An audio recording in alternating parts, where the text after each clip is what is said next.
프리뷰. 이번 경기는 중립지역에서 치러지는 월드컵 매치업이지만 객관적인 전력 차이와 볼 점유율 장악 능력에서 스페인이 확실히 앞서는 구도다. 스페인은 볼이 위치한 주변 지역에 선수들을 많이 배치해 수적 우위를 만들고 짧은 패스와 빠른 방향 전환으로 자신들이 유리한 방향으로 경기 양상을 끌고 갈 수 있다. 볼을 오랜 시간 소유하는 팀은 자연스럽게 더 많은 슈팅 찬스를 만들 수 있고 반대로 공을 빼앗아야 하는 팀은 압박을 위해 더 많이 뛰어야 하기 때문에 체력적으로 금방 지칠 수밖에 없다. 이 부분에서 스페인은 페드리의 중원 조율, 야말의 오른쪽 측면 돌파, 페란 토레스의 박스 안 침투를 연결하며 사우디아라비아 수비를 계속 흔들 가능성이 높다. 특히 야말이 오른쪽에서 안쪽으로 접고 들어오면 사우디아라비아 포백은 측면 수비와 중앙 커버 사이에서 선택을 강요받게 되고 그 순간 페란 토레스의 침투 공간이 열릴 수 있다. 사우디아라비아도 알도사리의 드리블과 알브라이칸의 전방 움직임으로 역습을 노리겠지만 스페인이 공격 이후 곧바로 압박을 걸면 전진 패스 자체가 끊길 가능성이 크다. 그리고 칸노가 중원에서 버티려 해도 스페인의 패스 템포가 빠르게 돌기 시작하면 수비형 미드필더와 포백 사이 공간을 계속 메워야 하는 부담이 커진다. 결국 현대 축구에서 볼 점유율 장악 능력이 얼마나 중요한지를 스페인 선수들이 이번 경기를 통해 제대로 보여줄 가능성이 높다. 전력 차이, 점유율 유지력, 슈팅 찬스 생산력, 후반 체력 우위까지 감안하면 이 경기는 스페인 승리 방향이 가장 자연스럽다. 핵심 포인트. 스페인은 볼 주변 수적 우위와 짧은 패스 순환으로 경기 주도권을 장악할 수 있는 흐름. 사우디아라비아는 압박을 위해 많이 뛸수록 체력 소모가 커지고 후반 수비 간격이 벌어질 수 있는 구조. 페드리의 중원 조율, 야말의 측면 돌파, 페란 토레스의 박스 침투까지 감안하면 스페인 쪽 기대값이 더 높다. 볼을 오래 소유하는 팀이 더 많은 찬스를 만드는 경기다. 전술 완성도와 전력 차이를 감안하면 스페인이 확실히 밀어붙일 타이밍이다. 승부 예측 배팅 강도. 승무패 스페인 승 강추. 핸디 승 추천. 언더오버 오버 추천. 전반전 예측 배팅 강도. 승무패 스페인 승 추천. 언더오버 오버 추천. 글로벌 주요 업체 예상. A업체 3, 0, 법체 5, 0. 마무리 코멘트. 해당 분석글은 참고용 자료입니다. 퇴장 변수, 심판 성향, 부상 변수. 각종 변수 발생 시 결과가 확 달라질 수 있습니다. 프리뷰.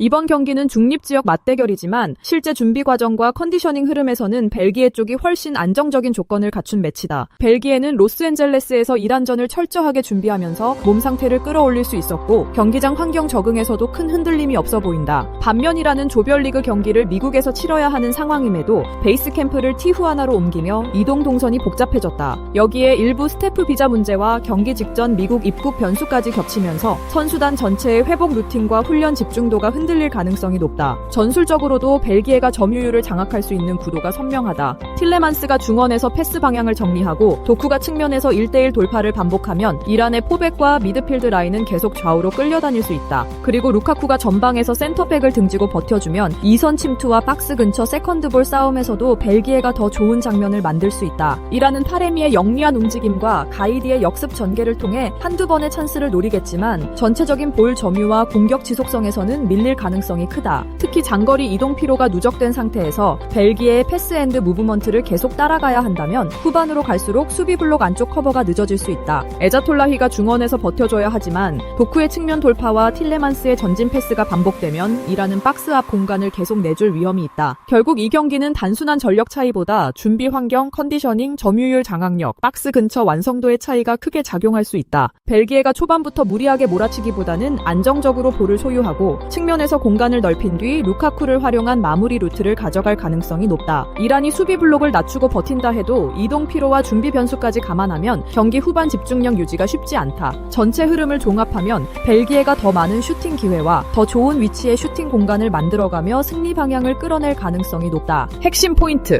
벨기에는 루카쿠의 전방 버티기, 도쿠의 측면 돌파, 틸레만스의 패스 조율로 공격 루트가 다양하다. 이란은 타레미와 가이디를 통한 역습 카드는 있지만 이동 피로와 준비 변수로 수비 집중력 유지가 부담스럽다. 컨디셔닝, 점유율 장악, 박스 근처 슈팅 공간 창출까지 감안하면 벨기에 쪽 승리 기대값이 더 높다. 준비 환경과 전술 완성도 모두 차이가 크다. 점유율을 장악하고 박스 근처에서 더 많은 슈팅 기회를 만들 수 있는 벨기에가 흐름을 가져갈 가능성이 높다. 승부 예측 배팅 강도. 승무패 벨기에 승 강추. 핸디 승 추천. 언더오버 언더 추천. 전반전 예측 배팅 강도. 승무패 무승부 추천. 언더오버 언더 추천. 글로벌 주요 업체 예상. A업체 2, 0. 법체 1, 0. 마무리 코멘트. 해당 분석글은 참고용 자료입니다. 퇴장 변수, 심판 성향, 부상 변수. 각종 변수 발생 시 결과가 확 달라질 수 있습니다. 프리뷰.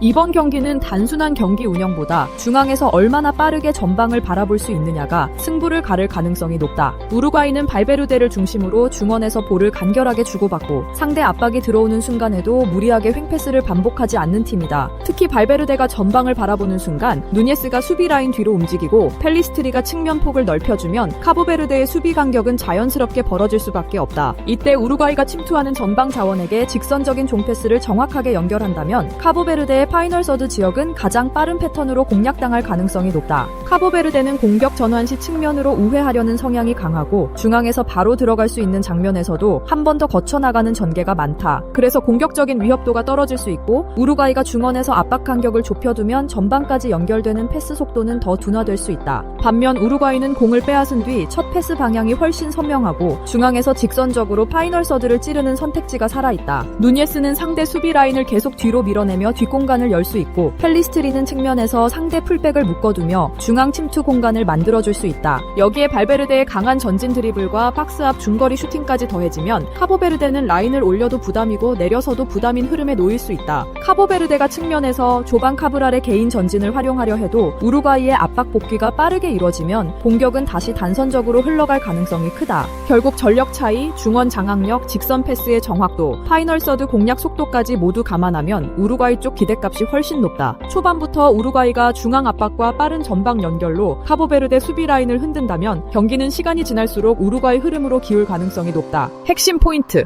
우루과이는 발베르데의 전진 패스와 중원 장악력을 바탕으로 카보베르데의 파이널 서드 지역을 빠르게 공략할 수 있다. 카보베르데는 공격 전환 시 측면으로 우회하는 장면이 많아 중앙을 짧고 간결하게 찌르는 위협도가 떨어질 수 있다. 누니에스의 침투와 펠리스트리의 측면 전개까지 감안하면 우루과이의 공격 루트가 훨씬 다양하다. 중앙에서 간결하게 주고받은 뒤 직선적인 종패스로 파이널 서드를 찌르는 흐름까지 감안하면 이 경기는 우루과이가 전력 차이를 증명할 타이밍이다. 승부 예측 배팅 강도, 승무패 우루과이 승 강추, 핸디 승 추천, 언더 추천, 전반전 예측 배팅 강도, 승무패 우루과이 승 추천, 언더 추천, 글로벌 주요 업체 예상, A업체 3, 1, 법체 2, 0. 마무리 코멘트, 해당 분석글은 참고용 자료입니다. 퇴장 변수 심판 성향 부상 변수, 각종 변수 발생 시 결과가 확 달라질 수 있습니다. 프리뷰.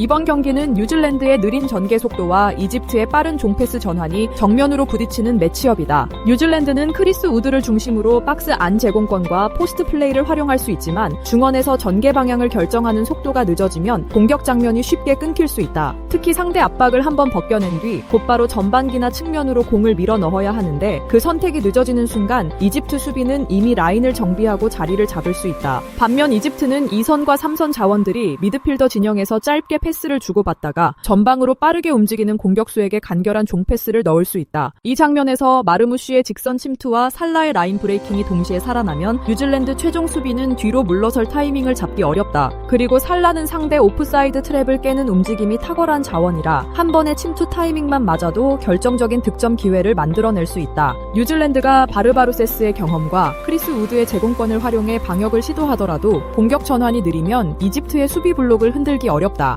반면 이집트는 지코가 좌측에서 안쪽으로 파고들고 마르무쉬가 전방 압박과 침투를 반복하며 살라가 최종 라인 뒷공간을 노리는 식으로 공격 루트를 다양하게 가져갈 수 있다. 결국 이 경기는 볼을 오래 소유하는 팀보다 공간이 열렸을 때 먼저 전진 패스를 넣고 상대 최종 수비를 무너뜨리는 팀이 흐름을 잡을 가능성이 높다. 그래서 전개 속도, 라인 브레이킹, 전방 침투 완성도까지 감안하면 이집트 쪽 기대값이 더 높아 보인다. 핵심 포인트, 뉴질랜드는 중원 압박을 벗긴 뒤 전개 방향을 정하는 속도가 늦어 공격 템포가 끊길 위험이 있다. 이집트는 짧은 패스 이후 빠른 종패스로 마르무쉬와 살라의 침투를 살릴 수 있다. 살라의 라인 브레이킹과 지코의 좌측 침투까지 더해지면 뉴질랜드 최종 수비가 크게 흔들릴 가능성이 높다. 전개 속도와 라인 브레이킹, 그리고 전방 침투 완성도까지 감안하면 이 경기는 이집트가 흐름을 잡을 타이밍이다. 승부 예측 배팅 강도, 승무패 뉴질랜드 패 강추, 핸디 패 추천, 언더 추천, 전반전 예측 배팅 강도, 승무패 뉴질랜드 패 추천, 언더 추천,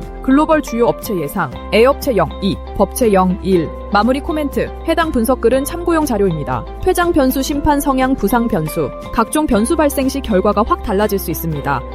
이집트 속공 폭발, 살라 마르무쉬 뉴질랜드 느린 빌드업 처단.